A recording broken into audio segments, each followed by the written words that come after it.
È ricoverata all'ospedale San Bortolo di Vicenza, ma fortunatamente non è in pericolo di vita la donna aggredita nella notte a Caldogno da uno sconosciuto incappucciato che le ha sferrato una coltellata alla testa. Il malvivente si è subito dileguato a piedi anche a seguito della reazione della vittima, che ha immediatamente allertato il 112 e i sanitari del SUEM. Un fatto eclatante che inquieta i residenti del quartiere Aeroporti, che definiscono la zona come sostanzialmente tranquilla. È grave questo episodio. Certamente sì, una coltellata.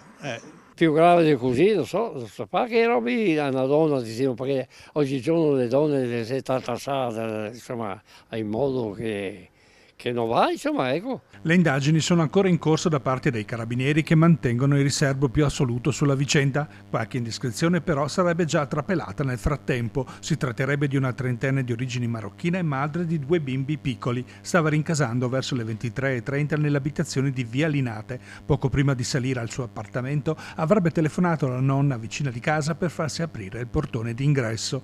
Proprio in quel momento è sbucato l'aggressore, che indossava un cappuccio bianco a coprirgli il volto.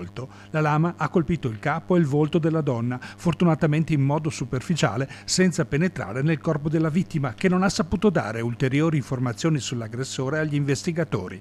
Questi elementi però porterebbero il sindaco a identificare un caso già noto all'amministrazione comunale. In quella zona purtroppo ipotizziamo, perché ci sia la possibilità che tutto quello che è successo possa configurarsi un codice rosso, quindi un'aggressione da parte di un familiare nei confronti di questa donna. Anche le informazioni in possesso al sindaco lo rassicurano sullo stato di salute della concittadina aggredita. Da quello che ho potuto recepire dovrebbe essere un codice giallo, non so assolutamente niente di più, nient'altro, perché appunto è tutto coperto da un segreto istruttorio da parte dei carabinieri, che stanno cercando di individuare attraverso le telecamere, attraverso delle indagini, appunto l'identità dell'aggressore.